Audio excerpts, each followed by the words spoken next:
এই রাতের বেলা কিভাবে যে বাসায় যাব আমি তো কিছু বুঝতে পারছি না। আমি কোথায় চলে আসলাম? ও, বুঝতে পারছি, আমি এখন মনে হয় মঙ্গল গ্রহে চলে আসছি। কেষ্ট দাদাকে বললাম যে মালটা একটু হালকা বানাও বাড়া, খেয়ে মনে হয় বাসাতে আমার যেতে পারবো না। ঠিক আমি ট্রাকে চেপে রকেটে উঠে মনে করো কি মঙ্গল গ্রহে চলে আসছি। এখন কিভাবে বাসায় যাব? হ্যাঁ, ও কি এত বিগ সাইজের গাঁজা তো আমি আগে কখনো দেখিনি। হ্যাঁ, এই বিগ সাইজের গাঁজা এখানে কিভাবে এসলো?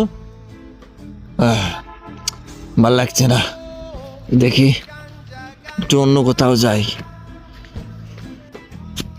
কি, আমি কোথায় চলে আসলাম? ওরে বাবা, এ তো দেখি বিগ সাইজের মালের বোতল। হ্যাঁ, এ তো বিগ সাইজের মালের বোতল। কিভাবে মাল খাবো? হ্যাঁ, হচ্ছে না তো।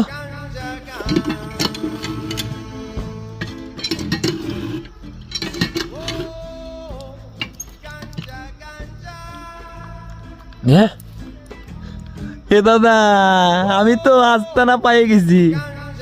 মঙ্গল গ্রহে তো বড় বড় সাইজের মালের বোতল, চাপ দিলেই তো মাল বের হচ্ছে দাদা। হ্যাঁ, দেখি আজকের পরে তো আর কেষ্ট দাদার দোকানের তো বাংলা কিনে খাবো না, এখানে থেকে চেপে চেপে একদম রয়্যাল স্টেক খাবো। হ্যাঁ, ঠিক আছে।